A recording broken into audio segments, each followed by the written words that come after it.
কি অবস্থা? খবর ভালোই, সুখবর আছে তো একটা। খবর কি? সুখবর, তাড়াতাড়ি বল। আমি তো বাইক কিনার লাগে বাসার মধ্যে পড়াই লাইছি। কি কস? বারাত বাইক কিনে পড়াই ফেলছস? সুন্দর একটা বাইক কিনবো না, সুন্দর একটা বাইক কিনবো না। এদিকে দেখে তা বাইকটা সুন্দর না? ও তোমার অনেক চেষ্টা করে পারলাম না। কত কি হয়েছে? আবার কল দে। হ্যাঁ তুই দিস গেছিস, আমি অনেক কল দিতেছি। হ্যালো আবু, আমার বন্ধু বান্ধব তো সব বড় লোক হয়ে গেছে গা, সব R15 ম্যাপ সব বাইক কিনে যাইতেছে। আমার একটা বাইক কিনে দেওয়া লাগবো, নাহলে আমি বাসাতে যেতাম না।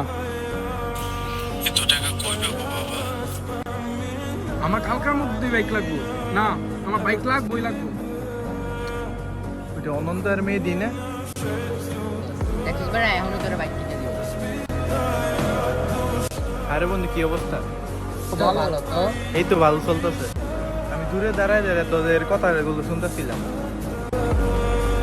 এই বন্ধু তোদেরকে একটা কথা বলি রাখি। বন্ধু মানুষ বলতেই পারে। তোরা যে দুই চাকার লেগিয়া তোর পরিবারে এত চাপ দিতেছস, তারপরে এত প্যারা দিতেছস, এই কাজ থেকে ঠিক হইতেছে? তোরাই কো ঠিক হইতেছে? আচ্ছা তোরা অন্য কথা বাদ দে, তোরা আমাকেই দেখ। আমার বাসা থেকে 3 চাকা কিনা দল লাগে আমার বেসে দিতেছে, তারপর আমি রাজি হই।